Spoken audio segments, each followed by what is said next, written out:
all of my listeners out there. Welcome back to another episode of Almost Well-Versed. This is a podcast where I usually talk about books, but today, guys, I'm pulling the ultimate switch up. We're switching it all the way up. So I know last episode I did my top 5 books of the year, which was a lot of fun.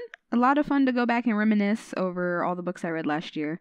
But if you don't know me, so I have 2 big hobbies in my life, one of which obviously is reading, but the other thing that takes up a lot of my time is video games. And so today I'm going to talk to you guys about one of my favorite games from last year, arguably one of the best games from last year, and the story in it is what makes it so compelling. So therefore, by my standards, it falls into the realm of topics that I can talk about on this podcast. You know, I'm here to talk about stories, and this is a hell of a story. So today, guys, we're talking about Red Dead Redemption 2. Woo! Yeah! Where's my sound cues? So, if you don't play games, which I know, a lot of people don't, but a lot of people do.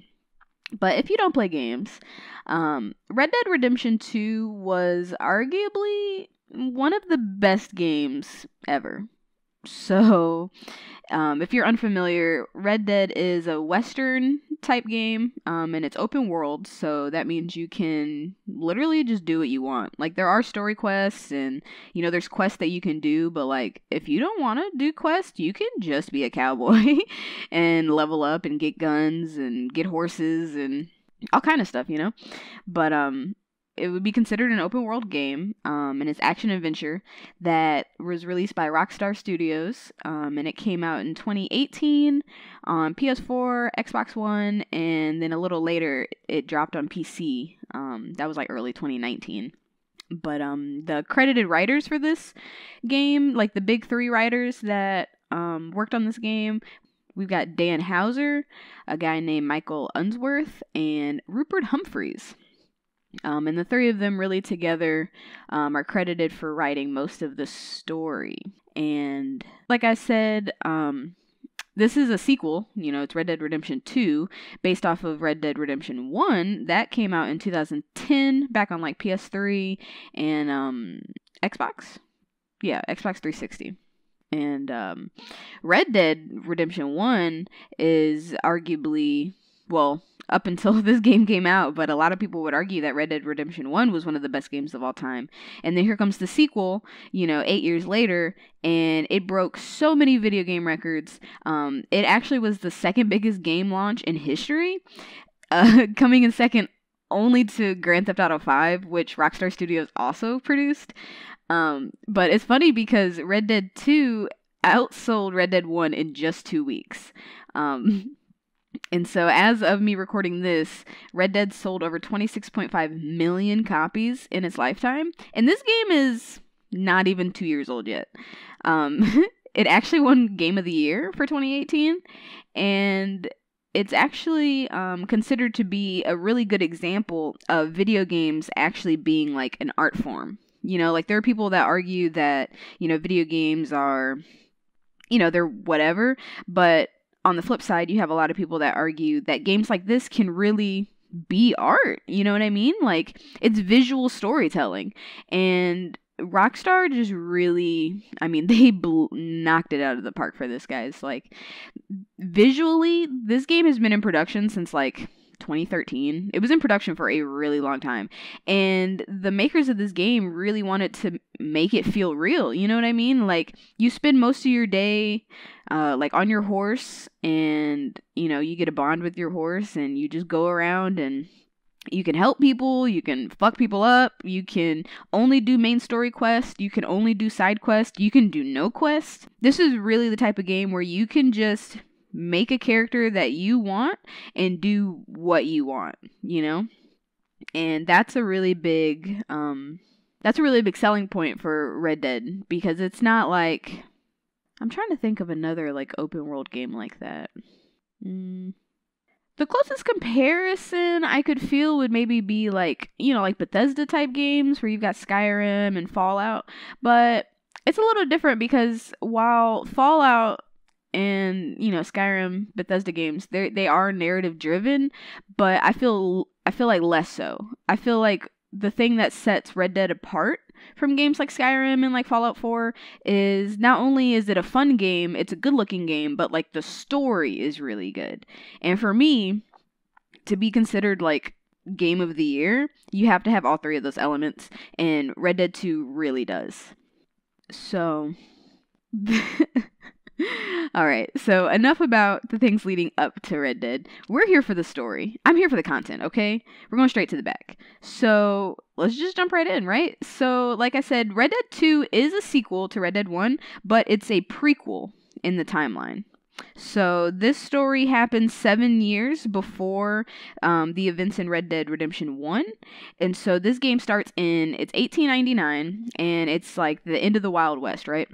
And so Red Dead it's a fictional place, or it sets place in a fictional place, but they have real world influences, right? So the nation, I guess, that you're in, like, you know, like the United States in quotations, it's like kind of like an amalgamation of like, you've got southern elements, so you've got like the bayou, you've got like swampy area, there's like a Midwest, you know, like mountains and snow and grizzlies and all that jazz, and then you've got the West, you know, like the desert, like Arizona, New Mexico, things like that, right? And so the interesting thing about the story, or like the main narrative, is it's honor based, right? So like, if you do good deeds for people, or if like somebody gives you a quest and you like actually complete it and like not murder people unnecessarily, you'll get good honor, right? But then on the flip side, you can go into a town and murder everybody in the saloon, or you can like steal people's horses.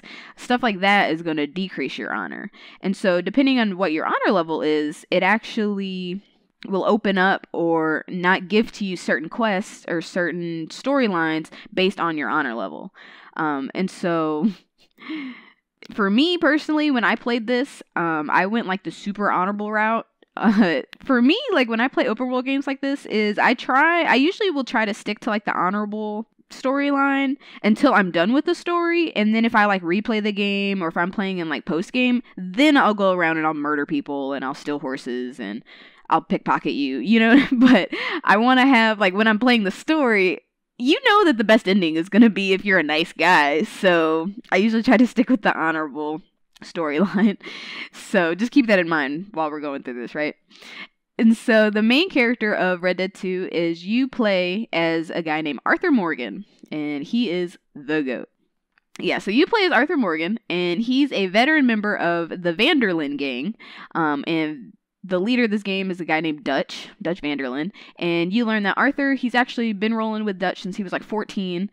Dutch rescued him from some bad situation, and, you know, Arthur was like, well, I guess I'm going to roll with this guy, right? And so it's a gang, so you do have a lot of people. I am going to go through and just kind of give you like a little description of each person, just so when these names come up later, you've heard them before, right? So, like I said, you've got Dutch. He's the leader of the crew. He's this, like, idealistic, wannabe snazzy guy. Like, sure, he has a gang, right? Like, he has an outlaw gang, but he's all about, like, he's here to, like, steal from the rich and give to the poor, and, you know, you can do whatever you want because this is the land of the free, right? So that's Dutch. And then we've got Hosea, he's also an older guy. He's Dutch's best friend and actually co-founder of the gang. Hosea is great because he's like the one super level-headed person in the gang, right? So like, you've got Dutch over here being all idealistic with these grandiose plans, but then you've got Hosea right next to him like, hey man, you're doing a lot. Like, that's not gonna work, right? So Hosea is great. Next up on the list, we've got John Marston, who, if you've played Red Dead 1, it's not spoilers, but he's the main protagonist for Red Dead 1. And so this is a fun experience because, like I said, this is a prequel game. So you get to see, like, where John came from and, like, relationships that he has. Like, where did those come from? What's funny for me is I've actually never played Red Dead 1. So even though technically I'm playing these out of order, for me, narratively, it'll be in order. You know what I mean? Like, I'm playing the prequel first, and then it's on my list of things to play is to go back and play Red Dead 1. But yeah, so this was a fun thing for me, because since I've never played Red Dead 1, I get to meet like young John and his girl and his kid, and like see where he came from, and then as the story progresses, you see how it leads into the events for Red Dead 1. So that was really interesting. And so, like I kind of just said, John does have a girl and a child. His girl, her name is Abigail. I don't know if they're actually like officially married, or if it's kind of like a, we've been together so long, we're married type situation. But you've got Abigail, and she's part of the gang, right? Like, she's a really good pickpocket, and she's a smooth talker. And then they have a young boy. His name's Jack. I want to say Jack is what, like 8 or 9. Like, he's a young kid, right? So yeah, so you got John and his little cute family, whatever. Next up on the list, we've got a guy named Bill, and Bill is like he's like a chubby guy, and he's an obvious alcoholic. Like, he's always drunk. And he's also an ex-soldier, so he's like a pretty good shot, right? So that's probably why he's in the gang. And then we've got Javier. He is a Mexican gunman, and remember during this time, like, United States and Mexico, they were two separate countries, but like in the Southwest, there would be like mad Mexicans, right? Like, so you've got Javier, who kind of I can't remember exactly what happened. I think he got probably in some trouble with the law. He's an outlaw, and Dutch and company rescue him, and so now he rolls with the gang, right?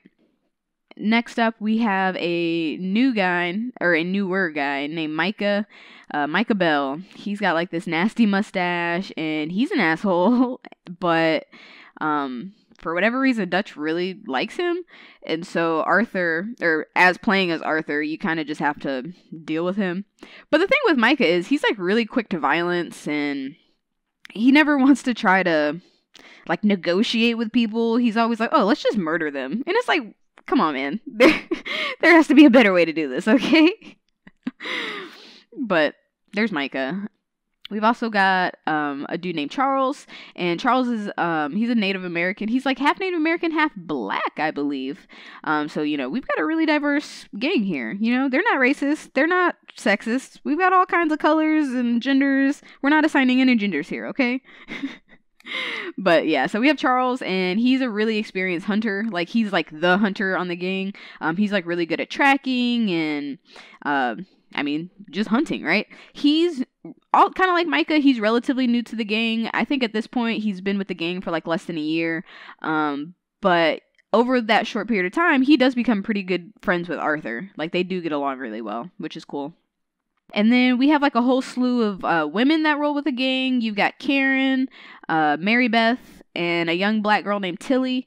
And all three of these ladies, they're all like really skilled con artists. They all come from various backgrounds. I want to say Karen is an alcoholic. Can't remember. But even though they are, like, Tilly's pretty young, but even though they're all women and younger, like, being part of the gang, they all do pull their weight, right? So like if the gang wants to plan a heist or something, they will send the girls in first to, do reconnaissance or be a distraction while they do what they got to do.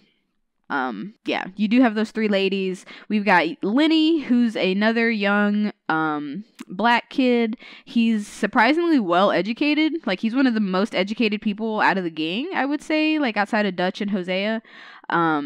And he's like a really good gunman. Like, he's a really good shot. And so he ends up gravitating toward Arthur as well, just because you've got like the level-headed guys and then the not level-headed guys. And so Arthur falls into the level-headed guys crew, right? So if you're regular, Arthur he's gonna fuck with you, right? So but yeah, so that's Lenny. We've got a lady named Molly, who is Dutch's lover. She's like an Irish lady with like, fiery red hair, and she's really loud. Well, loud and loud-mouthed. Like, she loves to talk shit. But yeah, so she's literally fucking Dutch, and a lot of people don't like her because she's so stuck up, but I mean, they deal with her because that's Dutch's girl, right? So After her, they have their resident cook, this guy named Mr. Pearson. You have the resident reverend, this guy named Reverend Swanson, but he's an actual alcoholic. Like, every time you see him in camp, he is passed out on the ground, and he's just kind of having a crisis, you know, like, he's just having a life crisis, so you just gotta let him work through that. And then, I'm trying to think, is that everybody? Oh, we've got Susan Grimshaw, usually referred to as Miss Grimshaw. She's one of the veteran people from the gang as well. Apparently she's an ex-lover of Dutch, like back in the day when they were young. They used to sleep together, but they don't anymore, but they're still really good homies. Like, they're still really close. And Miss Grimshaw, she's kind of the one, whenever you're at camp, she's the one kind of keeping everything in line, right? Like, making sure everybody's pulling their weight, like, all the chores are getting done, food's getting got, all that stuff. That all falls to Miss Grimshaw. And I think the only other person, we have a dude named Strauss, Leopold Strauss. He's an older dude, and he's like the bookkeeper / accountant for the gang. He deals with all the money and the numbers. He's also a loan shark. So there are some points in the game where, like, you get little side quests where you have to go collect some debts from people that Strauss lent out. And that's like a whole thing. We'll get into that later. And I think the only other person is, we have a guy named Sean, and he's an Irish dude. He's a thief. He's a really good thief, and he's a gunman. But he actually got captured after the failed heist that the gang tries to do in Blackwater. You're like, Blackwater? Where is that? We haven't even talked about any places yet. I know. We're getting to it, okay? So, there's your cast. Some of these names, they'll come up more than others, but at least you have a brief understanding of, like, the main guys in the gang, right? So, let's get into the story, guys. So the game literally starts with you playing as Arthur, and you're with a gang, and you are on the run after some apparent botched ferry heist that was supposed to take place in the city of Blackwater. You don't know where Blackwater is as the player, and all you know is that you and the gang, you're up in some snowy-ass mountains, and it's literally 15 degrees outside in the middle of the night, and you guys have been on the run for days. You can't find camp. Things are looking grim, right? Everybody's bummed because apparently y'all had a really large stash of money in Blackwater, but things got so hot that you guys had to run before you could go back to get it, so everybody's hurt that all their money's behind in Blackwater. And so, like I said, you guys are, like, up in the mountains, and you're trying to find some place to spend the night, you know, like an abandoned cabin or warehouse or something. And so the gang, they stumble upon, like, a little group of houses that are actually being raided, right? Like, they try to roll up and knock on the door and be like, hey, do you have somewhere we can stay? But they hear commotion going on inside and realize that whoever lived here, they're getting fucked, right? And so you learn that it's a gang, or like a rival gang called the O'Driscolls, and they're there to loot them and kill them and, you know, take whatever's there. But Arthur and his gang, or, like, you know, the main dudes, Arthur and them, they run in there and they kill all the O'Driscolls, and they were about to kill this lady, but they're able to stop them and save this lady. And you find that her name's actually Sadie Adler, and after you save her, she actually, like, joins the gang and, like, rolls with you guys. So, yeah. So you guys, you know, you stay in a house up there, and then Dutch is trying to figure out what to do, right? Like, you guys had a lot of money down at Blackwater, and as the leader of the gang, he's supposed to take care of you guys, right? So his idea is to do one large heist, you know, just get them, like, a bunch of money so they can pretty much disappear, right? Because at this point, it's the end of the Wild West, right? Like, outlaws, they're not, like, lawmen are pretty common, so, like, outlaws, they're not welcome anymore. Like, you know, like, society proper is developing, and there's not really a place for outlaws anymore, right?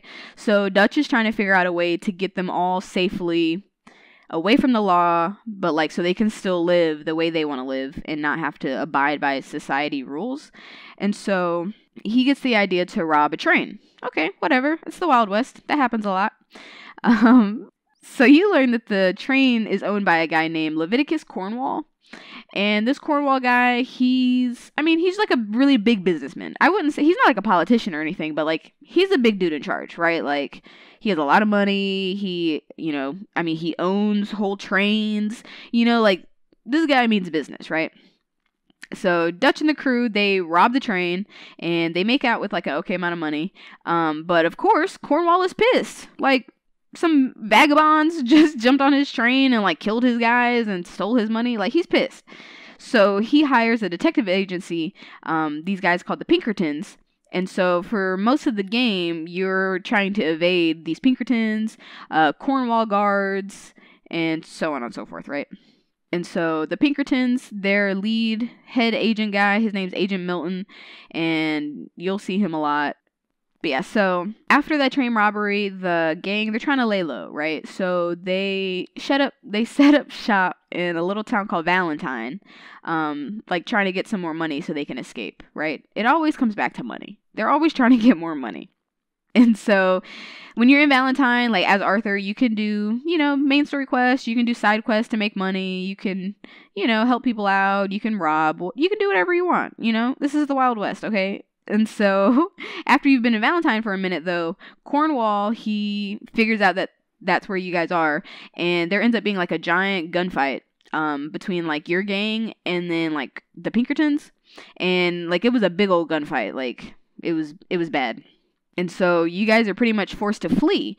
And so you have to, you pack up the gang and you run away and you end up in the quote unquote state of Lemoyne. And so Lemoyne would be like the southern area. It's like the bayou. Like, you got like swamps and alligators and it's muggy, it's the swamp, right? And so the gang, they end up setting up shop near this town called Rhodes.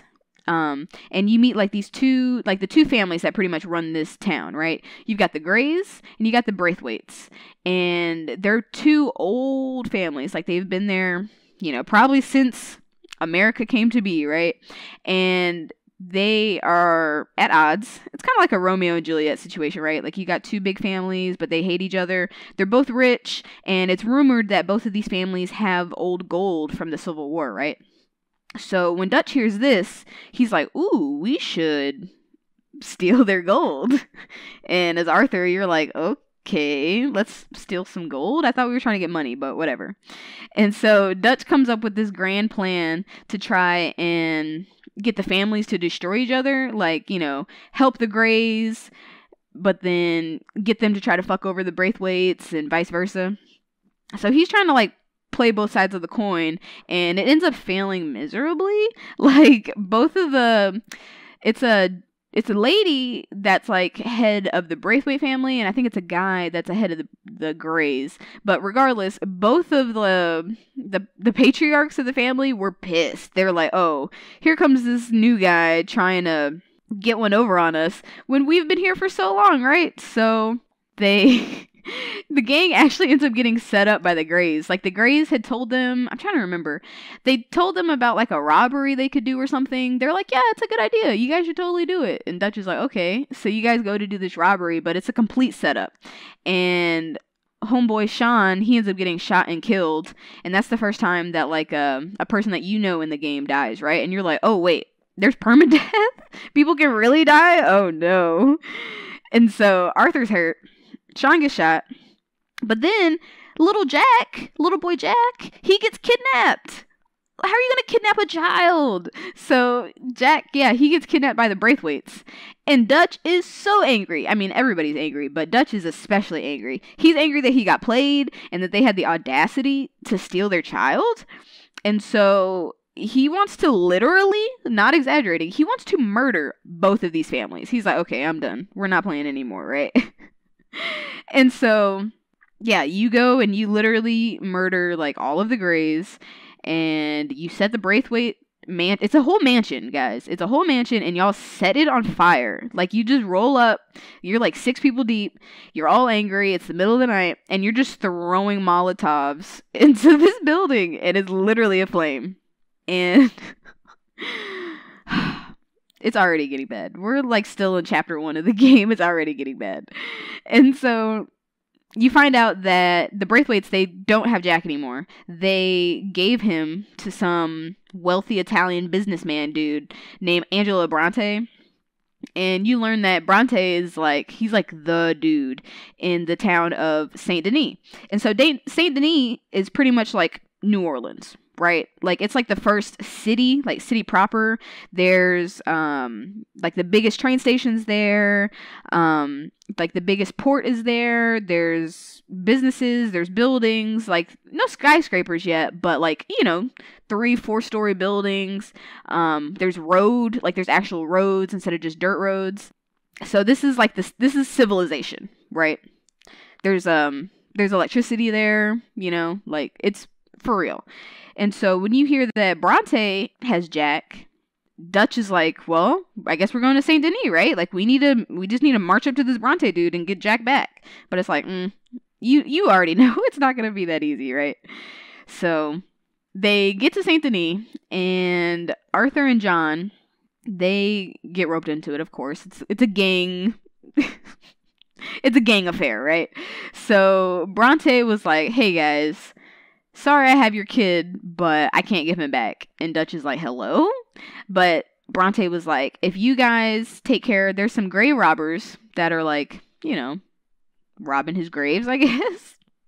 He's like, if you guys go take care of these grave robbers, I'll give you Jack back. And so Arthur and John, they take care of these grave robbers. You can either just incapacitate them or kill them. I think I killed them. But you take care of these grave robbers. And yeah, he actually does give you Jack back. And when you get Jack back, that was like such a nice reprieve in the story, because things were going bad for so long. Like the last like 6 missions you did went so bad. Like people getting shot, people getting betrayed, and then you finally actually get Jack back. He's not hurt. He like actually had a good time. He was like, yeah guys, I learned what spaghetti is. Like, and like as the gang, you have this nice little you have like a big old bonfire, and everyone's like singing songs and eating food and just dancing, having a good time. It was a really nice little interlude in between all this crazy shit, right? So you get Jack back. Life is looking good.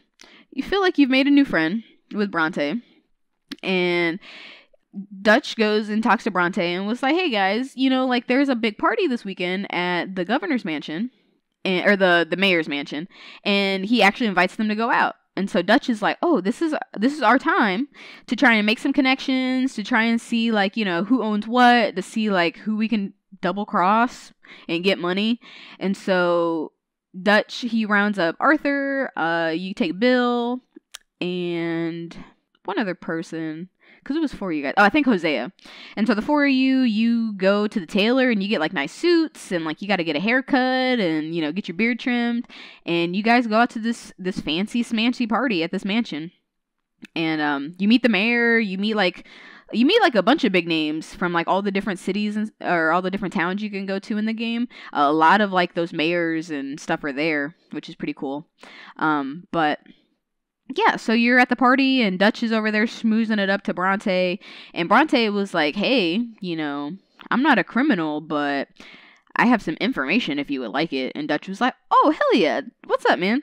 And so Bronte tells the gang about a potential big score that they could have with the trolley station. They're like, Bronte was like, you know, oh, they keep so much money in the trolley station, you know, the bank only comes and picks up the deposit once a week, and so they have all this cash on hand, and it's not well guarded, you know, like, you guys might like that, wink wink, nudge nudge. And Dutch is like, oh, that seems like free pickings, right? So Dutch he makes a plan to go rob it. So Dutch, he enlists Arthur, and he brings along Lenny, because Lenny's like one of their best shots, and you guys go to rob this trolley station, you know? Dutch is like, after we rob this, if there's good money in here, we'll have enough money to disappear, so let's do it. So the 3 of you guys, you roll up to the trolley station, and you got your face mask on, and Arthur, he busts in there looking like a badass, like, put your hands up, where's the money, you know, and you break into the safe, and then you realize there's no money in there. There's like $12 in there. And you're like, hello? And then Like, as soon as Arthur realizes there's no money in there, you look outside and you're surrounded by police. You're like, oh no. Of course it was a setup. Like, why would it not be a setup, right? So, you guys literally have to shoot your way out of Saint Denis. Like, you are surrounded by police officers. They're on the streets. They're up in the rafters. You got snipers, people in wagons. Like, it's pandemonium. And you end up like hopping on a train car or like a trolley car, and it's just zooming through town, and you're just popping heads, trying not to get shot. And then the trolley, because there's no conductor on it, the trolley like gets to the end of the track and crashes, and you know, it's bad. Like, it crashes and everybody's flung everywhere. Dutch ends up getting banged up real good on the head. But he is so mad. Like, Dutch's anger has just been a slow simmer, but now it is boiling. Like, he is so angry. He was like, okay, this dude kidnapped our kid and then blatantly lied to us and tried to murder us. Like, he's angry, right? And so Dutch wants revenge, like, stat, okay? So you, as Arthur and Dutch and a couple other people, you literally roll up to Bronte's mansion like in the middle of the night and kidnap this man. Okay, like, you just kidnap this businessman, and Dutch is talking mad shit like, oh, you know, you might have set us up, but like, you couldn't stop us from breaking in here and kidnapping you. And Bronte's like, I am not scared of you, okay? Like, he ends up going like a whole diatribe about like how Dutch and you guys are what's wrong with society and what's stopping society from progressing. And it's like, he's not really wrong when he says that. But as he's talking all this shit, Dutch is just getting more and more mad. And so you guys are like on the way back to camp, right? Like, you kidnap him, you like tie him up, and you all get on like a little boat. Because, you know, it's like swamp. It's like swampy area. So you're on a little boat and you're trying to get back to where everybody else is. And the whole time, Bronte is talking all this shit to Dutch, and he's getting more and more angry. And then finally, Dutch just kind of snaps and just straight up drowns Bronte. Like, he's just like, shut the fuck up, and just like puts his head down in the water, like choking him out. And Arthur and John and Bill are like, what? Dutch, are you okay? And yeah, he drowns him. And then Dutch is like, that's what's up, bitch, right? And then just kind of pushes his body off, and you just see an alligator come up and just chomp, just eat him. And you're just like, what is happening? Like, how did this get so bad so fast? You went from, you know, regular train robberies to kidnapping a wealthy businessman, drowning him, and then feeding him to an alligator? Like, what is happening? And so Arthur is hurt, okay? Arthur is like, this is not the Dutch I know. This is not the man I've been with for 14 years. Like, this is not reg. Like, this is not regular. He's not, yeah. Arthur and John, they're like, something is not right. Like, Dutch is doing a lot. But, I mean, you know, he's been with Dutch for that long. So he's like, you know, he's the gang leader. He's pretty much like his father figure in a way. I'm going to follow what he says, right?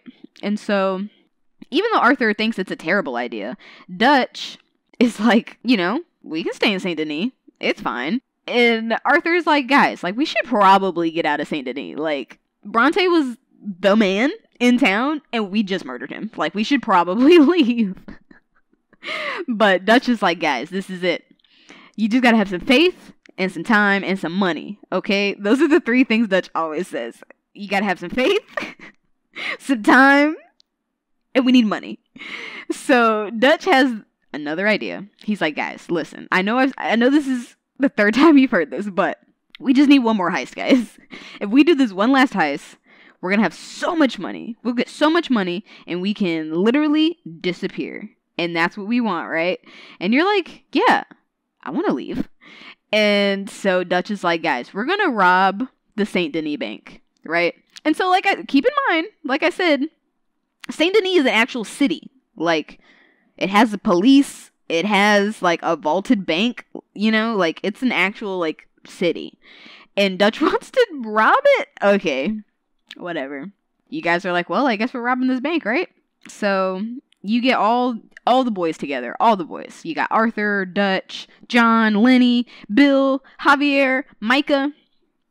All you guys, you roll up to the bank in disguise, and then you've got Hosea and Abigail. They're supposed to create some diversion for the police, right? The plan is they are going to blow something up, small, we're not hurting people, but we're going to make an explosion, and we're going to lure the police over there.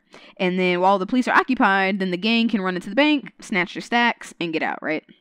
So you hear the explosion go off, like you see it over in the distance, and you're like, all right, time to move, right? So the gang, you get into the bank, you take everybody hostage, you're like, get down on the floor, open this safe door, you bank teller. The bank teller gets you in the safe, and you're able to empty a safe, and you get a good amount of money, like I said, it's a big bank, so you do get like a good amount of money. But then as you're finishing up, like packing your bag full of stacks, you look outside and you're literally surrounded by Pinkertons. Like, it's not just police. Like, you got the police and you got those Detective Pinkertons, like, everywhere. And you see Agent Milton. He has a hostage, and you're like, what? And so you get closer to the window, and you see that Milton is holding Hosea hostage. And you're like, oh no, not Hosea. That's the boy, right? And Milton is like, you guys need to give up right now. Dutch, you need to walk out right now so we can arrest you. And that's the way this is going to go. And Dutch is like, you'll never take me alive, coppers. And so Milton is like, all right. And then he shoots Hosea in the head. Oh no, not Hosea. He was the only regular person in the gang. So Hosea gets shot, and everybody is shocked. Because one, nobody thought that Milton would actually do that, right? Like, you thought it was going to be like a never-ending cat and mouse game in the game, where it's like, oh, you think you caught me, but I got away. Oh, you think you got me, but I got away. But he's like, no, like, I got Hosea, he's done. And he actually shoots him. So, Dutch, this kind of breaks Dutch, right? Like, he kind of snaps, and the biggest gunfight yet happens. You guys are literally just shooting down policemen and detectives, and it's bad. Like, there's gunshots everywhere, like bullets flying by you, like all the windows are busting, like you can't get out because the bank is literally surrounded, right? And so Arthur, he ends up having to blow a literal hole in the wall with some dynamite. Like, you put up dynamite on the wall, you shoot it with your shotgun, it blows up a brick wall, and you guys have to get to the roof escape. I guess that's what it's called. Like, you climb that ladder to get up on the roof, and you guys are just trying to get away, right? So you're like hopping on roofs, you're running, you got Pinkertons running after you, you're ducking and dodging, and then you hear a gunshot, and you turn around, and you see Lenny. Poor Lenny on the ground. He got shot trying to run away. I was so hurt, guys. When Lenny gets shot, I was so hurt. Because Lenny was like a young kid. He was a young kid. He was smart. He was nice. He really got along with Arthur. But, I mean, you guys are in hot pursuit, so you have to keep running. Like, you can't even go back for his body. So sad. So you're running, and then you notice that John, he gets tackled. He doesn't get shot, but he gets tackled, so he gets captured and arrested, and you're like, God damn it. Like, can anyone get out? But, the rest of you guys, you end up like, I guess running long enough to where you can lose their tail, and you just kind of hide out in a building until night. And so you guys are just really trying to figure out what you're trying to do, right? Like, we're down 3 guys. Hosea and Lenny are actually dead. R.I.P. And then you got John.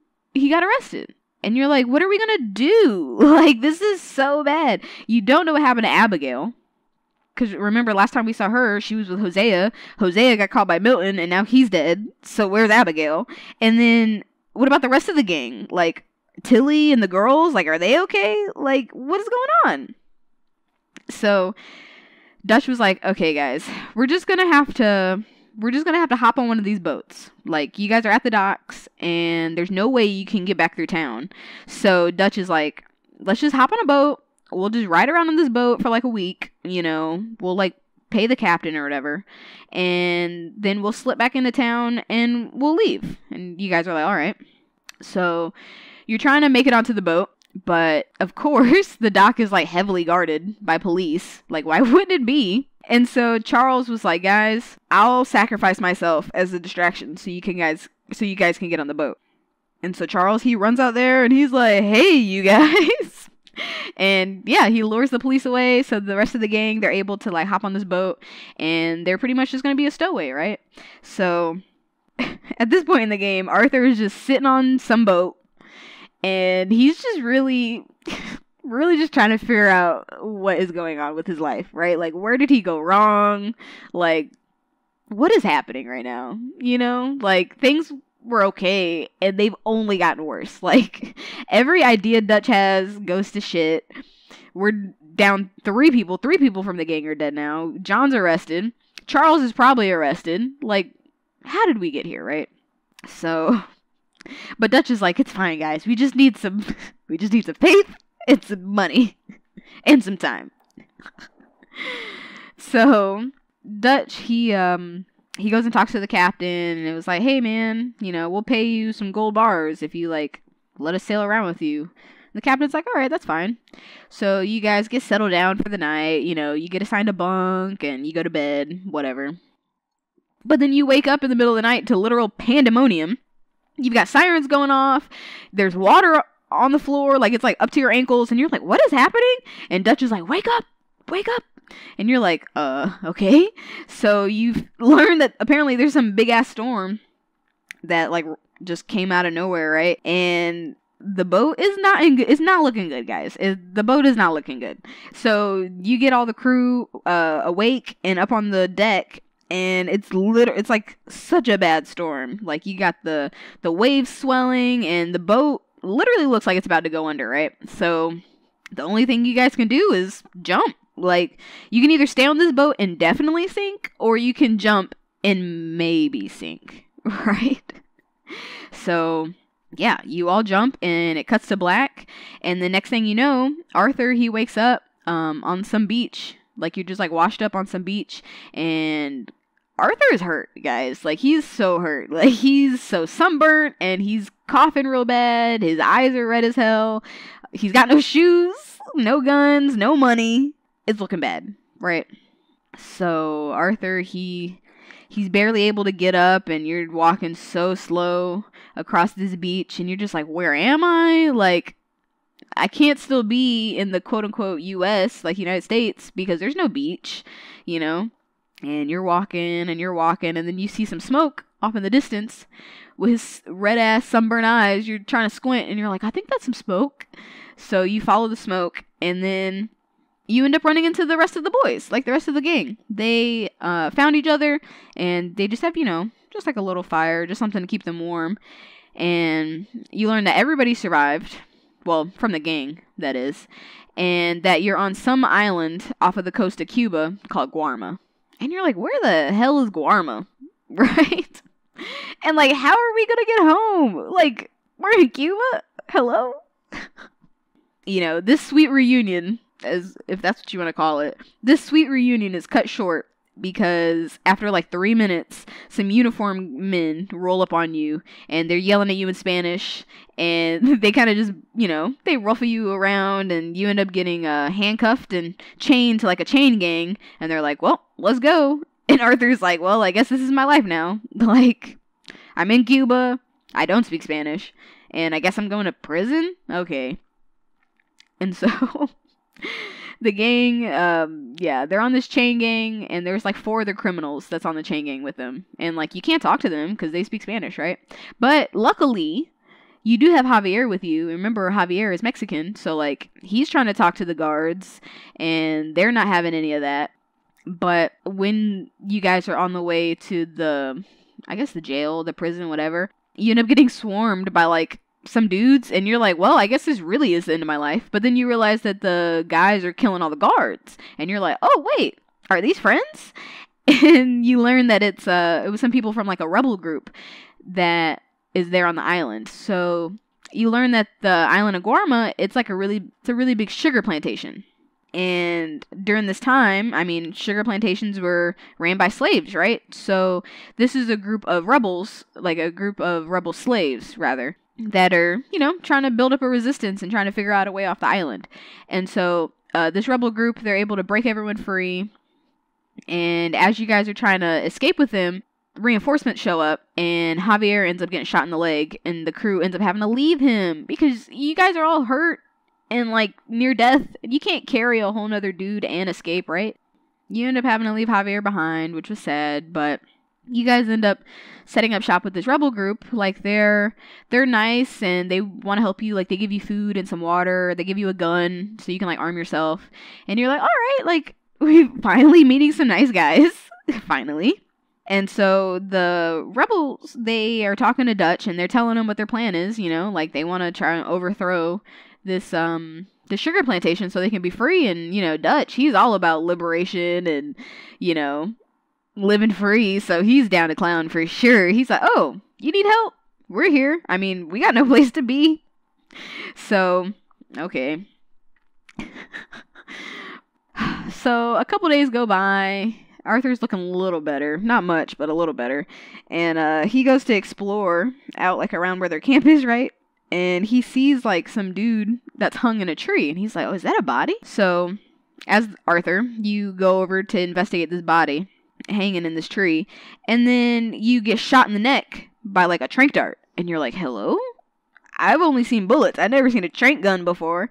So Arthur, he goes down and then he wakes up when it's like middle of the night. He wakes up and he's getting beat up, like slapped around by some dude just straight up yelling at him in Spanish, like asking him in Spanish, who are you? Who do you work for? Where do you come from? But Arthur doesn't know Spanish. So he's like, I don't know what you're saying to me. Arthur, he's like, he's tied up in a chair, and there's like two other dudes in there that are also tied up in chairs, and the guard or whatever is just taking turns just slapping the shit out of all of them. And so when the guard is distracted slapping one of the other prisoners, Arthur, he's able to like tip out of his chair, and he's able to like take down that guard.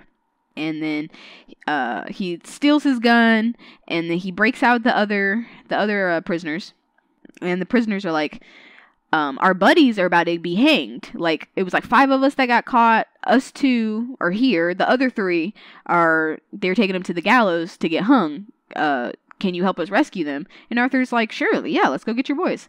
So Arthur goes with these dudes, and they're able to save their homies. And one of the homies that was about to get hung, you get introduced to him, and you find out his name is Baptiste, and he's one of the head dudes of this rebel group, but the leader of the rebel group is some guy named Hercule. And so Baptiste, he introduces you to Hercule, and Hercule tells you how he's pretty sure he can arrange for you a boat to get off of the island. And you're like, oh, that's perfect. Like, that's exactly what we need. So Hercule, he goes off to try and figure out a boat for you guys. And so while he's doing that, you, as Arthur and Dutch, are trying to figure out how are you gonna save Javier, right? Like, you can't just leave him, So Dutch, he ends up getting an informant. He ends up, like, I guess, making friends with some little old local lady. She's some little old wrinkly lady. And she tells you that she can lead you through the caves that can get you into the compound where Javier is being held. And so Arthur and Dutch, they go with this old lady. And sure enough, she does lead you guys through the cave, and she gets you to the compound. But then right before you guys get to the end, the lady turns around and is like, hey, I need more money. And Dutch is like, more money? And the lady was like, yeah, I know you guys are criminals, and, everyone on the island is talking about these white guys that everybody's looking for. Like, I need more money. Like, if you want me to keep quiet. And Dutch is like, no thank you. And just straight up strangles this old lady. Like, he just grabs her by the neck and just strangles the shit out of her. And Arthur is like, hello? Like, what is happening to Dutch, yo? Like, he's being so crazy. It's one thing to be ruthless, but to just choke out an old lady? Hello?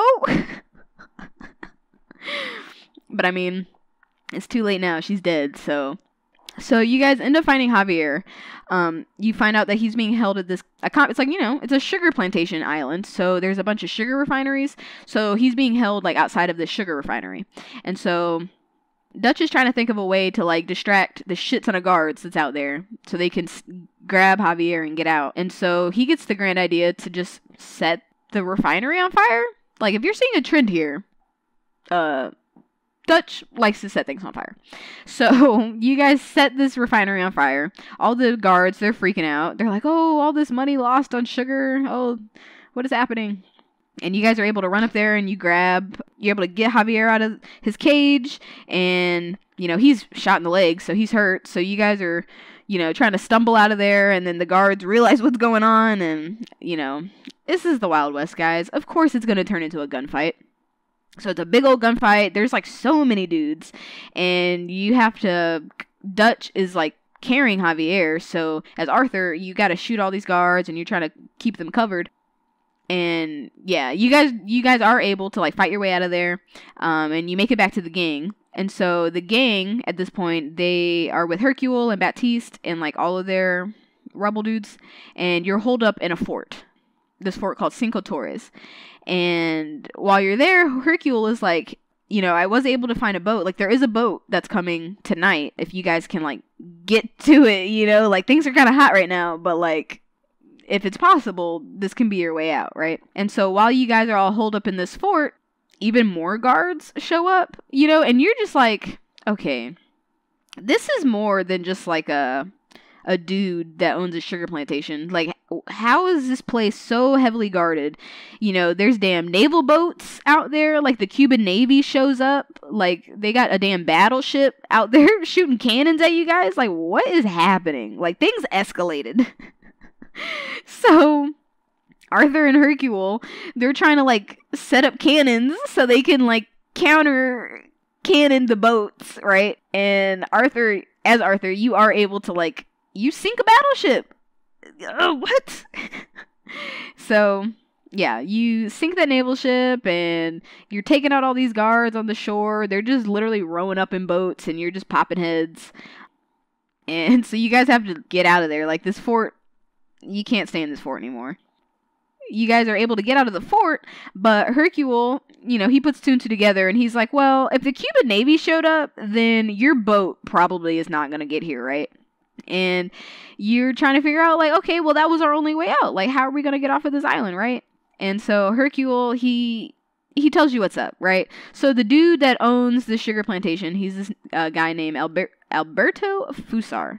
And Fusar, funnily enough, you actually meet him at that mayor's party back in Saint Denis. Like, he was there chatting it up with the mayor. And you learn that he has a lot of money and a lot of people there on this island, and that's how he made his fortune, is with the sugar plantation. And so, because of that, of course, it's going to be super well guarded, right? And so, when Dutch hears this, he's like, oh, okay, we got to murder this guy then. Yeah, so the gang, along with Hercule, they sneak up to Fusar's compound and they start silently taking out like the guards, just progressively getting closer to where Fusar is. Side note, let me also mention that Fusar is like super buddies with Cornwall, and had taken their ship's captain hostage. Like, the ship that they were supposed to leave on, Fusar has their captain. So they gotta find this guy, right?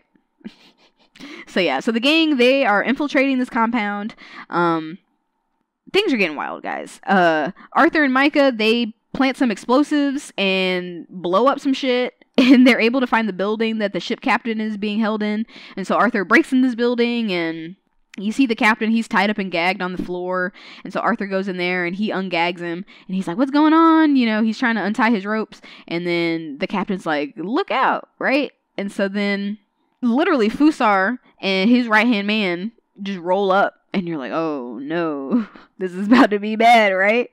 And so Dutch, he also rolls up. So now you've got Dutch in there, Arthur's in there, Fusar, his right-hand man, and then your captain beat up on the floor, right? And so the four of you guys, you end up in this big old standoff. Like, Arthur is pointing his gun at Fusar, and Fusar's pointing his gun at Dutch, and Dutch is pointing his gun at the right-hand man. Like, this is not looking good, guys. And so you got a four-way standoff, and Fusar's like, drop your weapons, and Dutch is like, give us our captain, you know? And you're trying to figure out, like, who's gonna shoot, who's getting shot, and then suddenly Arthur, he kicks a rifle on the floor. He kicks it over to the captain, and the captain blasts the right-hand man right in the stomach. And that's when pandemonium breaks out, right? So everybody drops to the ground. Fusar, he escapes through the window. And Arthur is like, well, we need to get out of here, guys. Like, this is getting bad. So you finish attacking the captain, and you and Dutch, you grab the captain, and you guys are leaving. You're trying to leave. And you're trying to get back to the boat, but then you see Fusar off in the distance. You see him climbing a tower in one of the compounds. And Dutch is like, we should blow him up. And as Arthur, you're like, okay. So you go find a cannon that's nearby, and you aim the cannon, and you blow up the tower, exploding Fusar into a million bits. And, okay guys, at this point in the game, things are getting bad. They were already bad, but, like, you're blowing people up now. Like, this isn't just train robbery. This isn't just a stick-up. Like, things are getting bad. So you blow up Fusar, and so he's gone. And y'all end up making it back to your ship. The captain, he gets everything going and humming. And, as Arthur, you go and you thank Hercule for all his help, because you literally would not have gotten off of this island without Hercule. And, you wish him luck on his rebellion. I mean, Fusar's dead now, so, like, the leader's gone. So, who knows what's gonna happen. But, yeah. So you guys bid each other farewell. You get on your boat, and you're headed back to the good old US of A, right? We don't want to be in Cuba any longer than necessary.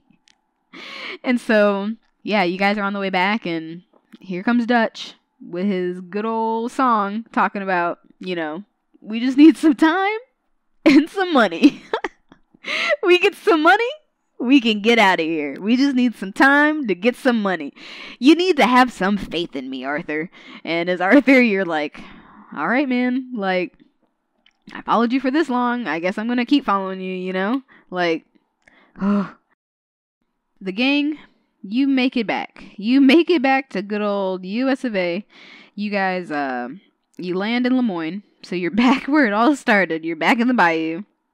And Dutch tells you guys, you guys need to separate so you're not followed. And then you'll all meet back up. Like, you guys, you're family. So you're always gonna end up back together, right? So everybody's so hurt, man. Arthur is so hurt. Like, you still don't have shoes. You're still sunburnt. You look like shit. Like, it's bad, right? So Arthur, he ends up grabbing a horse, and you get this nice long cinematic of him riding back to camp, to like your last known camp, and you end up making it back to the house, and of course it's abandoned. It's completely abandoned. But you're looking around for like some clues. Like, hopefully someone left you a clue as to where the rest of the gang went, so you can meet back up with them. And so Arthur, he ends up finding a letter on the table addressed to old dear Uncle Tacitus. And it's funny because Tacitus was an alias that you used earlier in the game. And so Arthur was like, oh, this is for me. Okay. So you read the letter, and you realize that the gang, they relocated to the little, it's not even a town. It's like a little group of people, like a little group of houses, this little town called Lakay. And so Arthur, you get back on your horse and you ride over to Lakay. You end up meeting up with the rest of the gang. Like, everybody's okay. Everybody's thought you were dead, because at this point it's been like a week and some change since you've been gone, so everybody's like, oh, Arthur, we're so happy to see you, everyone's there, except for John, who, like we said, he's arrested. Dutch hasn't made it back yet, and then Bill's also missing, but whatever. But yeah, so everyone's all happy to see you. They make you some food, you change clothes, you get all your gear back, you get all your guns back. It's great. And then later that same night, Dutch, he ends up making it back, and everyone's like, oh, woo, Dutch, he's back. And the gang tells you guys how after you guys got bopped, Sadie Adler, she was the one who, like, stepped up and saved the gang. Like, she was the one who, like, packed everybody up and moved them, and, she's the one who's been keeping guard and shooting Pinkertons when they show up. So everyone's like, dang, Sadie, like, thanks, girl. Like, you've been putting in work, right? And so, you guys are pretty much having like a little happy reunion party. And then, I don't know, here comes Bill. And Bill comes showing up, and Bill's like, how come nobody told me that you guys would all be here? Like, trying to be pissed. But you're like, guys, like, chill out, man. Like, things have been rough. Like, can we just have this 1 second of peace, right? And so, you know, Bill, he gets in there and everyone's all happy. And then, of course, things never stay good. They can't ever stay good, right? So you learn that Bill accidentally led the Pinkertons right to you guys. Like, they were tailing him the whole time and ended up finding where you guys are. So there's like another giant ass gunfight that happens. And so Arthur and Sadie, they're the ones out there on the front lines, and they're shooting, and Sadie gets the idea to like flank the Pinkertons. So like Arthur and Sadie, they go into the crawl space and they end up in the building like behind the Pinkertons, and you guys are just going nuts, just shooting everybody. The Pinkertons brought a damn Gatling gun, like, so he's just got a damn machine gun, and he's shooting everybody. Arthur, he snipes the guy on the Gatling gun, and then he runs over there, and he gets on the Gatling gun, and you're just literally mowing down Pinkertons, and you're just like, oh my god, like, things are escalating. And so, after all the Pinkertons are dead, taken care of, Sadie and Arthur, they want to know what's up. Like, okay, so, like, we're all back together, you know, like, rest in peace, Hosea and Lenny, but, like, we gotta get our boy John out. Like, we can't leave John to the dogs, you know? And Dutch is like, oh, you know, we'll break him out eventually. We gotta figure out what our plan is first. But Sadie's like, eventually? That is not good enough, okay? Like, we need John back, stat! And so, Sadie was like, fuck Dutch, pretty much. Like, Arthur, this is up to you and me, man. We gotta go break out John. And she was like, let me do some thinking. Let me figure out how we're gonna get him out. So, like, come meet me in Saint Denis, right? And so Arthur's like, all right. You get your horse back, which is great. And Arthur, he goes to right into Saint Denis, you know? Like, the camp that you guys, or Laquais is pretty close to Saint Denis. So, like, it's not that long of a ride. And but, like, on your way there, Arthur, he ends up having a coughing fit. And this is strange because, like, kind of like how I was saying earlier, this game has a real feeling to it. Like, you know, there's night and day. Certain things happen during the day. Certain things happen during the night. You can have certain interactions with people. You know, like, if you're idling, like, if you're not actively moving with the controller, you know, Arthur, he'll kind of shrug around, scratch his head, you know, but, like, never anything like this has happened. Like, he has a whole live coughing fit so bad he ends up passing out and falling off his horse. And you're like, oh my god, like, what is happening to you, Arthur? Like, are you okay, man? I need you to be okay. And some stranger is like, you see him come up to you and he's like, hey buddy, are you okay? And Arthur can't even talk, he's just coughing. And so the stranger, he like helps you to the doctor and sits you down in the doctor's chair. And at this point, at this point, Arthur's kind of calmed down. He's not coughing as bad. And the doctor's just like, what's going on, man? And Arthur's like, I need you to tell me. Like, that's why I'm here at the doctor.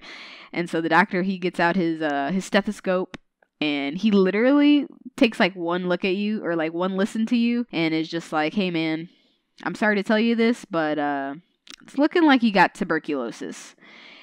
And at this point in the game, you're like, no, not Arthur. Not Arthur. He can't have TB. No. And Arthur is so hurt, man. He's so hurt because, you know, not saying that he felt like he was invincible, but like, he's been an outlaw for how long? And like, he's always able to get out of it. Like, even when things are looking rough, even when he's washed up on the shore of another island, an island not in the United States, even when something like that happens, he knows that he's gonna end up okay, right? But like, there's no coming back from TB. You know, there was no cure for TB back then. Like, if you got tuberculosis, that was a death sentence. And so Arthur, he's hurt. He's really sad.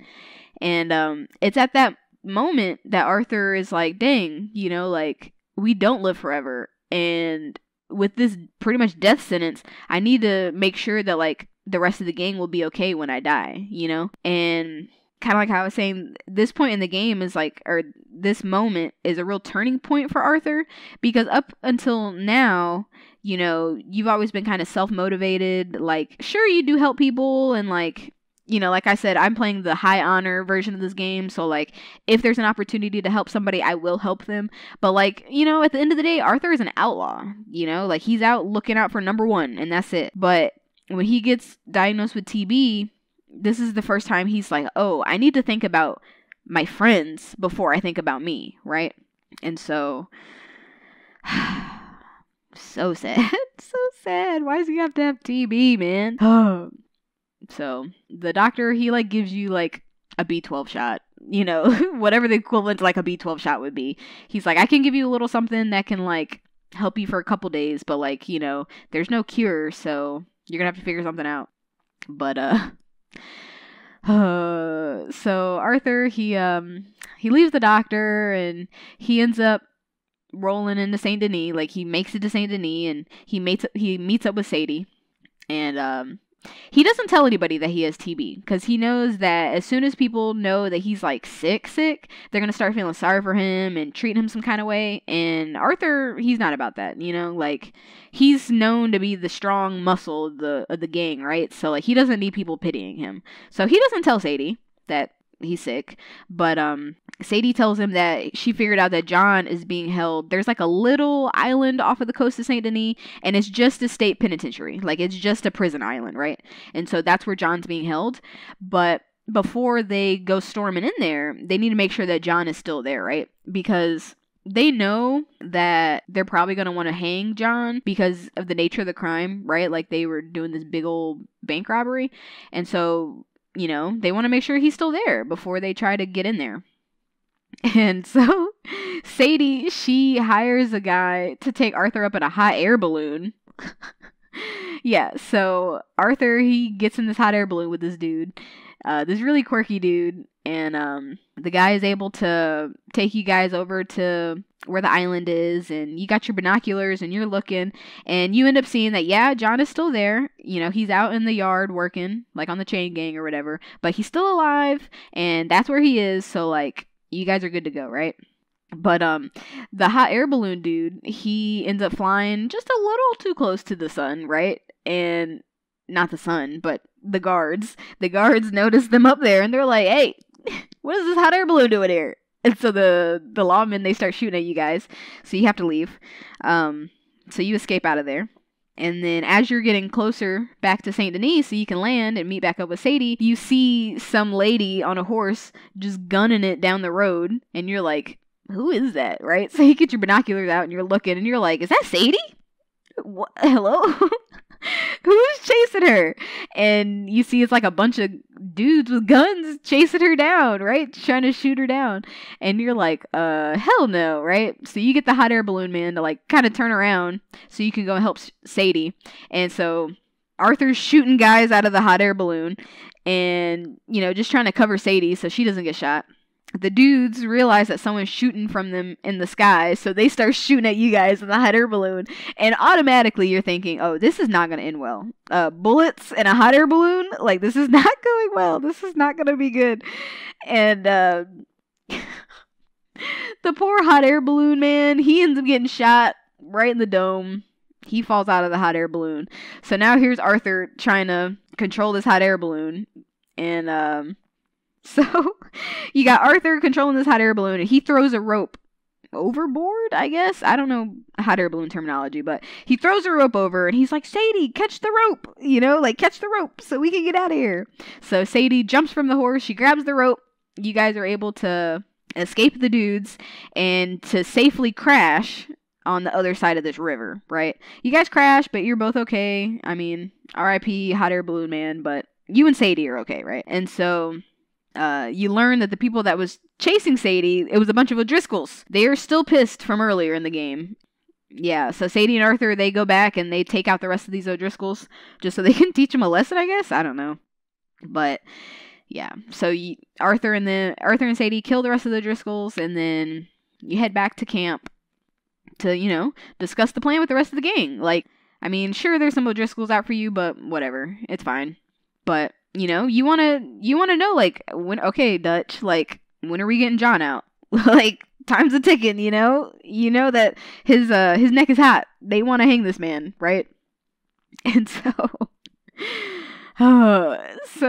you guys end up back at camp, and Arthur, he rolls up on Dutch. And at this point in the game, Dutch is, he's a little off his rocker, you know? Arthur rolls up on him, and Dutch is just sitting out on the balcony, and he's just straight up talking to himself like a crazy person. Like, he's just playing chess in his head by himself. Okay, whatever. And Arthur's like, are you good, man? Like, you're not looking good. And Dutch is like, no, I'm fine. Never been better. You know, have some faith and some time and some money and all that. But yeah, so Dutch tells Arthur that he wants to move locations because their hideout is getting a little too hot. It's getting a little too hot, you know, like O'Driscolls are there, Pinkertons are there. They're kind of close to St. Denis, and the lawmen in St. Denis still want them, you know, so like they need to scope out somewhere new to be. Dutch wants Arthur and Charles to go scout out their next location, right? If you haven't figured it out by now, pretty much over the course of the gang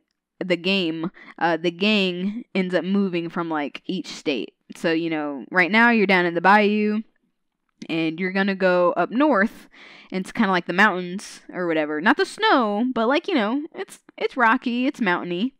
He wants you to go scout out some place up there that's referred to as the Murphy Brood Country, which doesn't sound like a place I want to be, but whatever. So Charles and Arthur, they go up to this place called Beaver Hollow, and they find the place that Dutch was describing to them, and you find out that this Murphy Brood Country, it's like a bunch of inbred country-ass bumpkins that live up in the hills or whatever. And so Charles and Arthur pretty much have to shoot their way into this cave, like the potential hideout location, you know? When they roll up to this cave, they're like, okay, sure, it's like a bunch of country bumpkins out here, whatever. You know, you take out a couple of the guards. But you hear, off in the distance, you hear someone screaming, and you're like, what is that? So Arthur and Charles, they kind of fight their way into this cave, and the screaming is getting louder and louder. And you find out that there's some lady that got kidnapped, and she's just like in a cage. They just like have her in this cage, and you know, they were about to do whatever to her, but Charles and Arthur, they're able to take out all the country dudes and save her. And she's crying, and she's traumatized, and you know, she's scared, right? And so Arthur's like, calm down, girl, you know, like, you're safe now. You know, where do you live? I can take you back home. And she ends up telling him, yeah, I live in the city of Annisburg. And Annisburg is like, it's a mining town that's like north of them. And so Arthur tells Charles, he's like, all right, Charles, you go back to camp and tell Dutch, you know, that we cleared everybody out so they can move in. And I'm going to take this girl home, right? So, and here's another example of Arthur actually thinking of someone else, right? Like, Arthur might not have ever done something like that before, like taking time out of his day to like take a lady all the way back home, but he does, you know, he like calms her down and tries to chat with her, and he ends up taking her back to Annisburg, and she's so happy, and her family's so happy that she was safe. And Arthur's like, you know, don't even think about it, man. I'm a good guy, you know?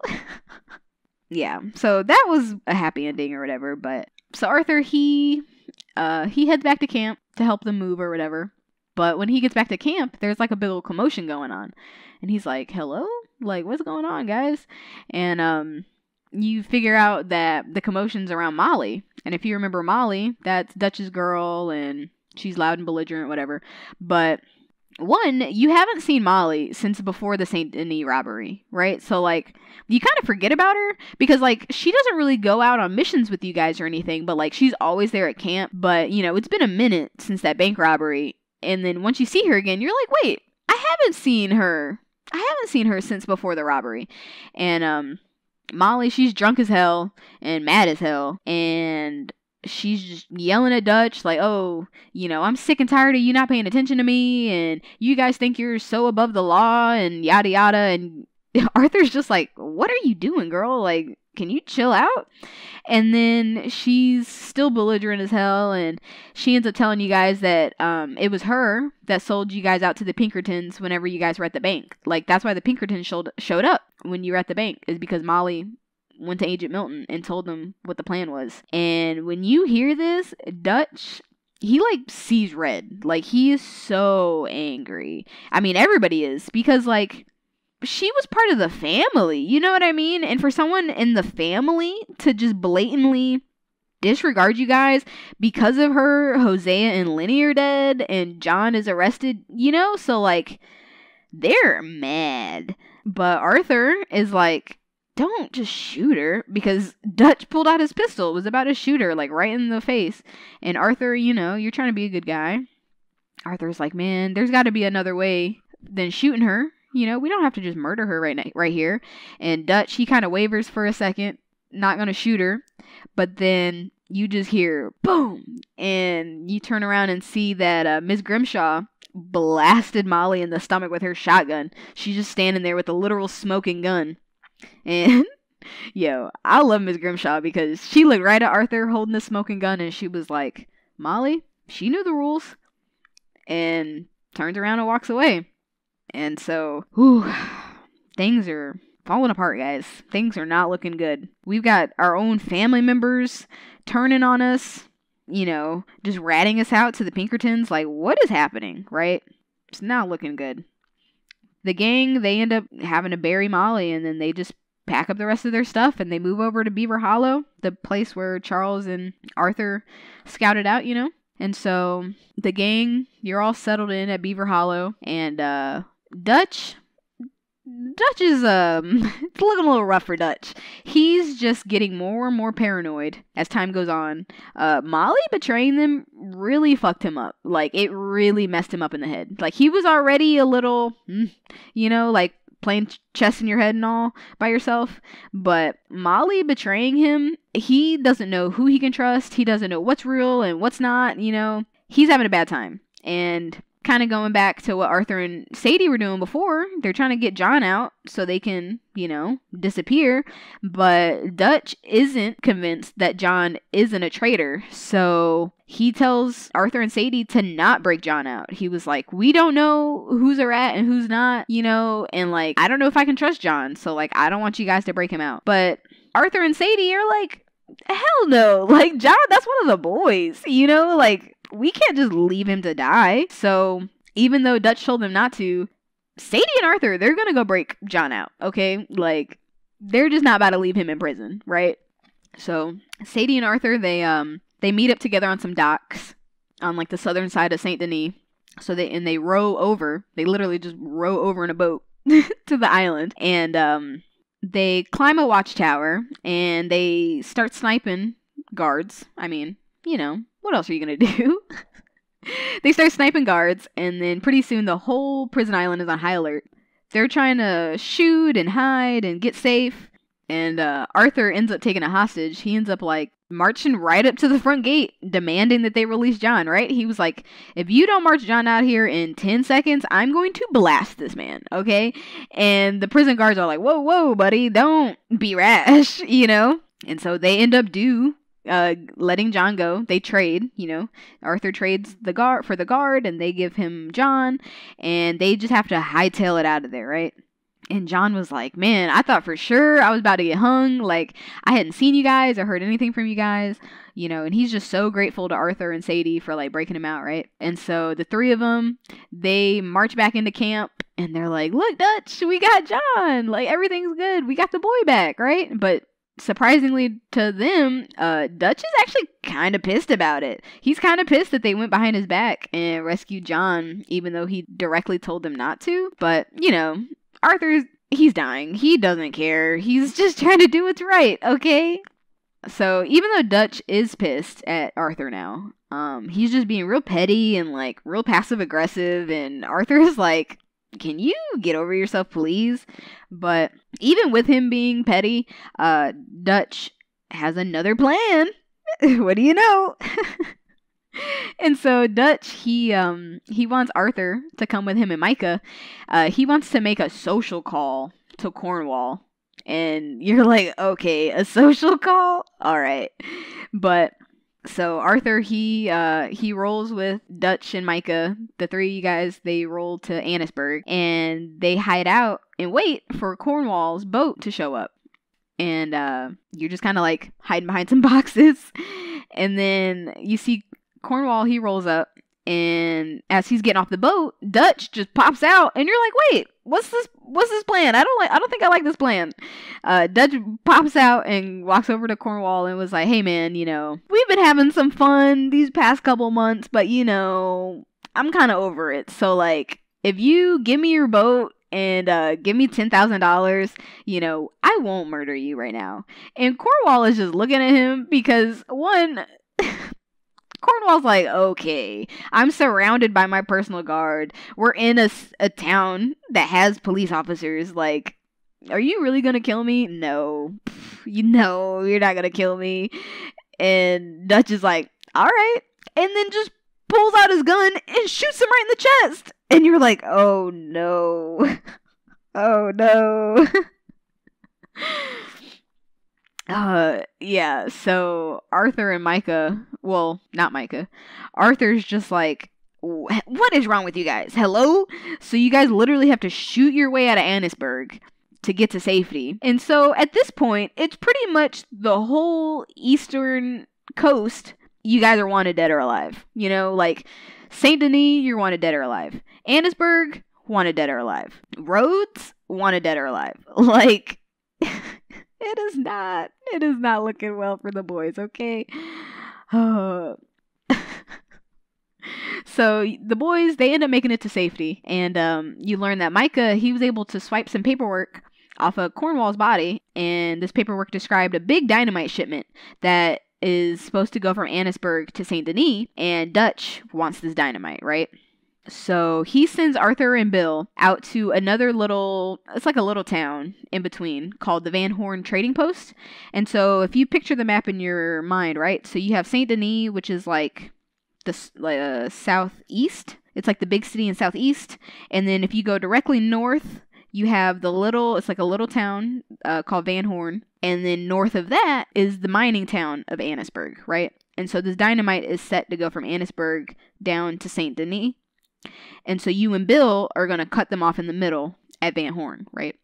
So Bill and Arthur, they make it to Van Horn and they're able to ambush the shipment carriage full of all this dynamite. And they're able to bring it back to the gang, right? And so Dutch is like, great, good job, boys. Arthur and John, I want you guys to take this dynamite to it's a big bridge. It's called the Bacchus Bridge. It's like one of the biggest bridges that connects the eastern coast to the rest of the nation, right? He was like, I want you guys to go to Bacchus Bridge and blow it up. And you're like, okay. So you and John, you ride out to Bacchus Bridge and you blow up this bridge. And Dutch's whole point of blowing up Bacchus Bridge was so the government can stop supplies coming in to the coast, right? Like, they can plan for something big if the government isn't involved, right? So you guys, Arthur and John, they're successful and they blow it up. And on the way back to camp, John and Arthur just have a straight up candid conversation about Dutch's behavior, right? Both of them are seeing that Dutch is kind of going off the rails. He's not making much sense. Pretty much the last 6 missions you guys have done have ended in complete failure. Hosea's dead, Lenny's dead, Molly's dead now. Like, it's not looking good, right? And so Arthur, he's like trying to convince John that he needs to start thinking out for him and his family, right? And so at this point in the game, it's like John, like I said, he does have his lady, Abigail, and they do have a kid, but John kind of puts the gang first and then his family, but Arthur really wants him to flip that. He was like, if shit starts to hit the fan, which I'm pretty sure it's going to, you and Abigail and Jack need to get out. And John's like, I don't know, man. You guys are my family. I've always been there for you guys. But Arthur's like, no, man. You gotta start thinking for yourself, okay? I'm pretty sure this is not gonna end well. You need to be ready. So John and Arthur, they end up back at camp. And if you can't tell, we're getting near the end. Things have only been escalating. We're nearing the finale, boys. So Arthur and John, they end up back at camp. And here comes Dutch talking about, hey guys, we're going to do one last heist. We're going to do one last big ass heist. And we're going to get so much money. And we're finally going to be able to leave, to disappear, right? Just have some faith. Just some faith and some time, okay? So Dutch's plan is he wants to rob an army train that's going to roll through St. Denis. And this army train is full of payroll and building supplies to repair that Bacchus Bridge. that the gang blew up, remember? So Dutch wants to steal all this payroll that's on this army train. And when you're hearing this, when Arthur is hearing this, he's just like, this does not sound like a good idea. And as the player, you're just like, this does not sound like it's going to end well. Like, why are you going to poke the army? Like, don't do that, right? Don't do that. So the boys, they all get together and you guys ride out to Saint Denis. You get set up because the plan was that the train was going to stop in Saint Denis to like refuel and then head on to Bacchus Bridge, right? And that's when you guys were going to jump on board, steal the payroll, yada yada. But when you get to Saint Denis, you realize that the train is not going to stop in the city. It just rolls right on through Saint Denis. And you guys are like, hello? What? Wait. So the gang is in hot pursuit of this train. You guys are just all on your horses and you're all in hot pursuit of this train. And you're able to hop on. And of course, I mean, it's an army train. So it's full of soldiers, okay? And so you have this big old shootout with these soldiers. And you're trying to get to the payroll cart. And things are not going well, okay? It's a lot of soldiers, right? And so John, he ends up getting shot in the shoulder. He gets shot off his horse, and you're like, no, we just broke you out of prison, John. Like, you can't get shot. So Dutch is like, guys, keep going after this payroll. I'm going to turn back, and I'm going to go rescue John, right? And so as Arthur, you're like, all right. So Arthur, he gets on the train. He's able to finally take out everybody, and you get the payroll. It's like big old bags of money. You know, you give one to everybody. And everybody reconvenes. And then you see Dutch show up empty-handed. And Dutch was like, guys, I'm sorry, but I wasn't able to save John. He's dead. And at this point, Arthur is so hurt. Like, he was already really hurt. But, like, that was his boy, man. John was his boy. You guys just literally risked your necks to break him out of prison, off a prison island. And for him to get shot in the shoulder and go out like this... so whack. So whack. And so, the gang, you're headed back to camp, but they ended up getting intercepted by Tilly, and Tilly is like in hysterics, and she's like, guys, Abigail got captured by the Pinkertons. They rolled up on us, and they snatched her, and now she's gone. And Arthur's like, okay, well, Dutch, are we going to turn around? Are we going to go get Abigail? And Dutch is just like, you know... maybe it's better if we don't save her, you know, like, we don't need to lose any more people, and I don't know if it's worth the risk, and so Dutch and Micah are like, nah, we're not gonna go rescue her. And as Arthur, you're just like, what is happening right now? Like, what happened to us being a family? Like, no person left behind, right? And so Arthur refuses, like, he absolutely refuses to leave Jack an orphan. Like, he's already so hurt that John is dead. There's no way in hell he's gonna let Abigail die too, right? There's no way he's gonna do that to Jack. So Arthur was like, Sadie, you're my girl. Let's go get Abigail. And Sadie's like, hell yeah, man. So you guys, you know, you get your guns and you get all loaded up and you ride out to Van Horn, because that's where Abigail is being held. That's like where the Pinkertons are set up. So you guys, you ride out to Van Horn, and Arthur, he climbs up on a lighthouse and he starts sniping. And Sadie is just blasting her way through Pinkertons, just blasting her way through town. And you as Arthur, you're up there and you're covering her and you're sniping heads. And, she ends up making it to the building where Abigail is, like the warehouse all the way at the end of the dock. She ends up making it out there, and she busts open the door, and then she gets snatched, man. She ends up getting snatched by some Pinkertons that were in there. And so Arthur's just like, God damn it. So he has to climb down, and he guns his way into the building, and he sees Abigail. She's like tied up on a chair, and then you got Sadie. She's tied up on the floor, all beat up, and he goes over to try and get Sadie. And then, who comes around the corner? Agent Milton. Of course he's there, right? And Milton's like, haha, I finally got you guys. And, you know, he's doing bad guy monologue. And he tells Arthur that, you know, it was actually Micah that betrayed them. Like, this whole time, ever since they got back from Guarma, Micah has been feeding them information about where they're going to be and what they're going to do. So that's why, like, the last, like, 4 things you guys tried to do, Pinkertons were just always there. And that's why. Because Micah had been feeding him information. And so at this point, Arthur is livid. Like, he is so mad, right? He tackles Milton to the ground and they start fighting. But remember, Arthur's hurt. He's physically hurt and he's got tuberculosis. So, like, he's got no stamina. He can't fight. Like, hello? What are you doing tackling this perfectly healthy man? And you are very not healthy, right? So they're wrestling, but it's not going well for Arthur. And Agent Milton's just talking all this shit like, oh, I can't wait to shoot you. I can't wait to prosecute you guys. It's gonna feel so good, right? And he's about to shoot Arthur, and you're trying to stop this gun, and then you just hear bang, and you see Abigail standing there holding Sadie's gun, and she shot Milton right in the head, and you're like, yes, thank God. Arthur gets to see another day. You guys untie Sadie, and the three of you guys, you head out of there. Arthur, he takes Abigail back to Tilly and Jack, and gives them a bag of that payroll money that they stole, and was like, hey guys, you need to get the fuck out of here. Like, things are falling apart fast, and Dutch did not want to come save you, so I don't think it's a good idea for you to go back to camp. So he hugs him, tells him, be good, have a good life, and get out of here.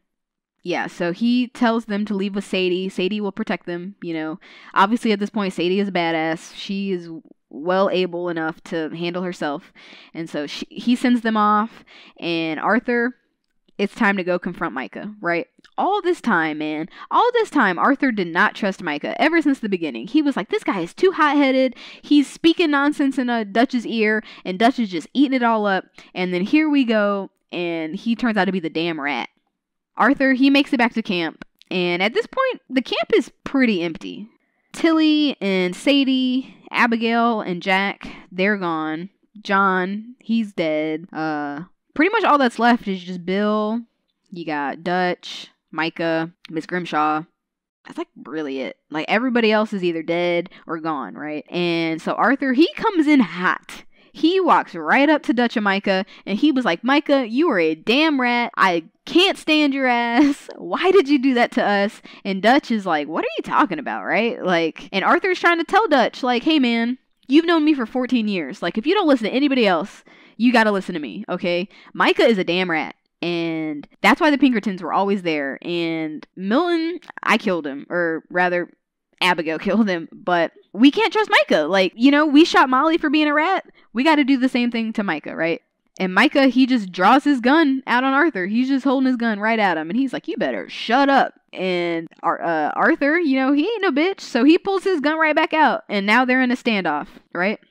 And Arthur was pretty much like, hey guys, pretty much gave him an ultimatum, right? Like, either you can side with Micah and, I guess Dutch, because Dutch won't pick a side, but, you can either side with Micah or you can side with me. But either way, I am not living with Micah anymore.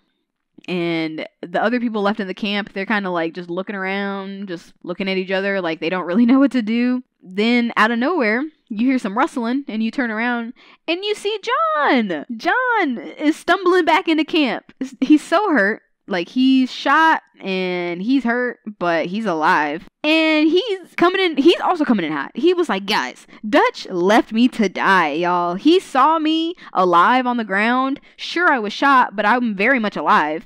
And homeboy left me, right? And so John, he sides with Arthur. He was like, I can't fuck with Dutch anymore. He left me to die, man. When that happens, Miss Grimshaw was like, oh, well, forget Dutch, And so she goes and she stands behind Arthur. And so now you got the three boys siding with Arthur.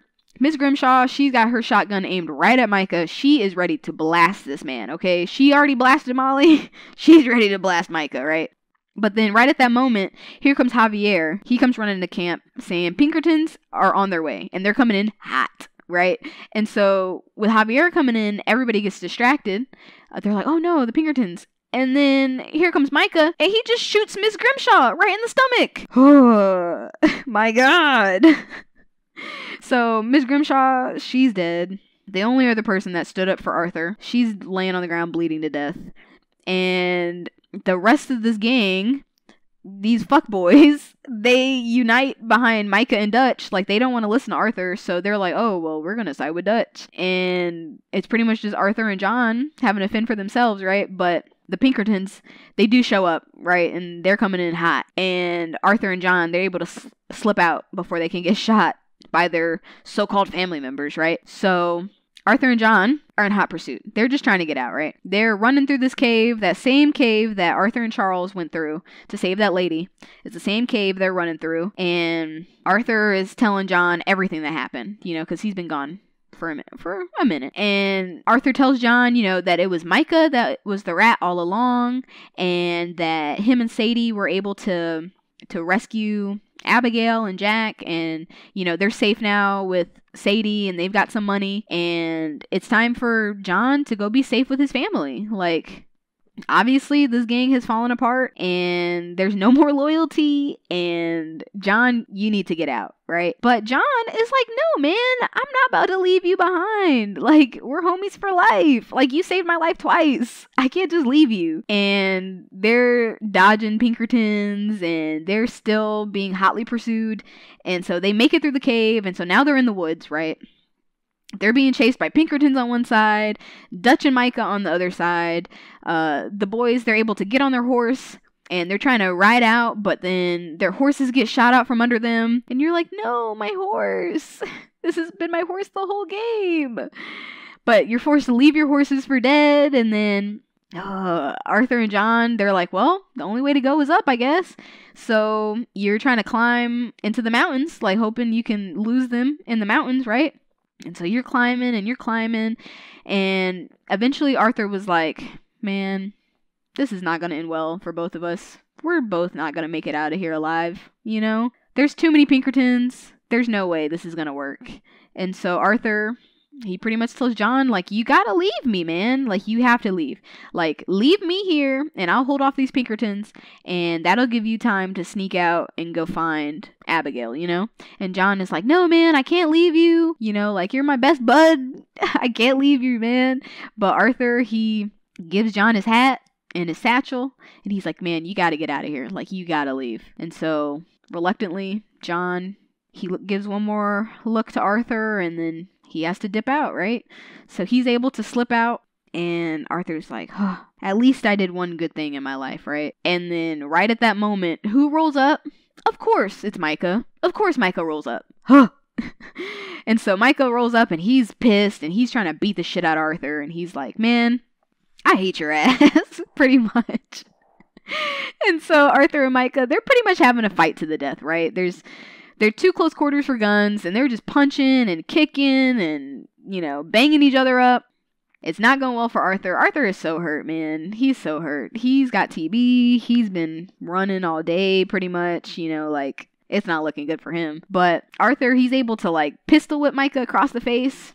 And Micah's like, oh, and he falls to the ground.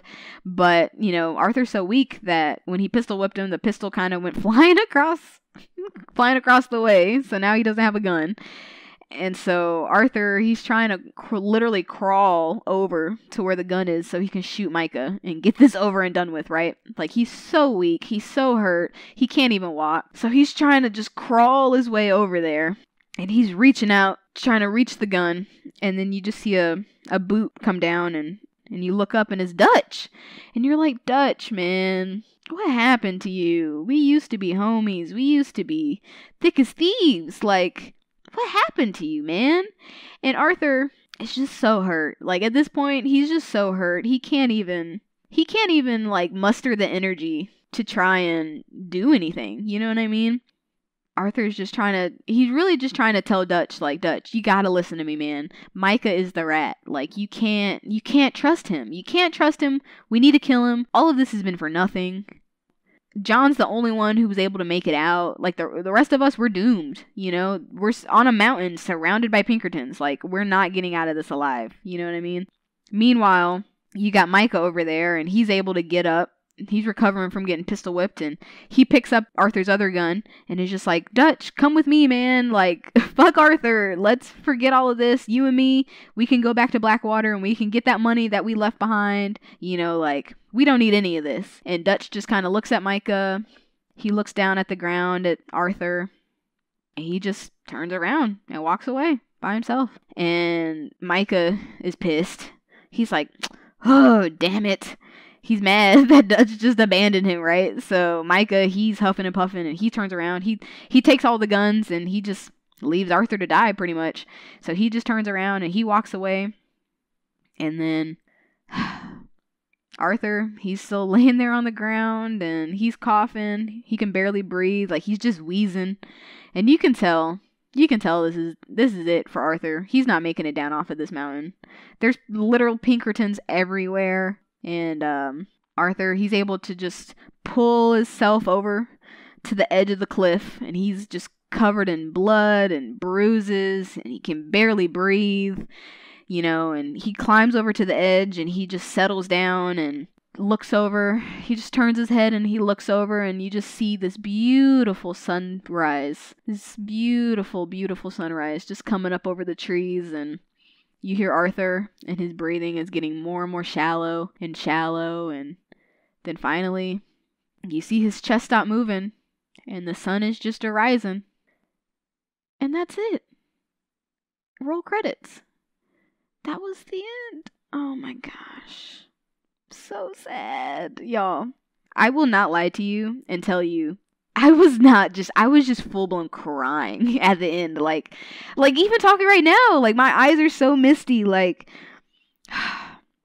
And remember, this was like the high honor ending, right? So like all of that interaction with Micah and Dutch and John, all of that stuff ended up because doing the high honor route. And like the score that was playing in the background, and like when I tell you that this game is so beautiful, I wish I would have said that at the beginning, but this game is so beautiful. And like the last shot of the game to be Arthur just looking out at the sunrise, just looking out at the mountains and the trees and where he grew up and like where he watched his family fall apart, and, you know, just being able to see the sunrise one last time. That ending was so poignant. Like, it was so much, man. Like, it was so sad. Like, I finished this game, 3 months ago? Like, it was before Thanksgiving, and I'm still hurt. Like, going back through it, like, reliving it, like, retelling it, like, I'm still so hurt about Arthur, man. Because the thing is, Arthur was a bad guy, but he wasn't a bad guy. You know what I mean? Like, sure, he did bad stuff and was, like, an outlaw, but he wasn't a bad guy. You know what I mean? At the end of the day, like, when he had to face his own mortality and was like, I am going to die. Like, sure, everyone dies, but like, I have an incurable disease and I am going to die soon. When he had to face his own mortality like that and able to decide, like, hey, I gotta do something good for someone else. Like, you know, life isn't all about just me. Like, it's about other people too. And for all the stuff that he did to, like, make sure John was okay and make sure that Abigail was alright and that Sadie was able to make it out, like, and for him to just die like that, it was so sad. I mean, you knew he was gonna die, right? Like, he had TB, but, like, it was just sad, y'all. It was just sad.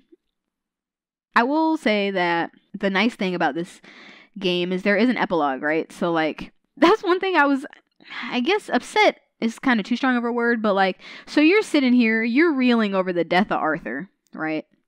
And then it just cuts to the epilogue, and I'm not going to tell you anything about the epilogue in case, like, sure, I spoiled the ending for you, but, like, there's still a lot of stuff that happens in this game that I didn't touch on, that I didn't even mention, because, like, it's such a game of discovery, and it's such a game, like, just depending on how you want to play, and, like, if you're in the right place at the right time, like, you'll end up doing, like, a random-ass quest that ends up being, like, a super fun quest, or, like, a nice, meaningful, touching thing, right?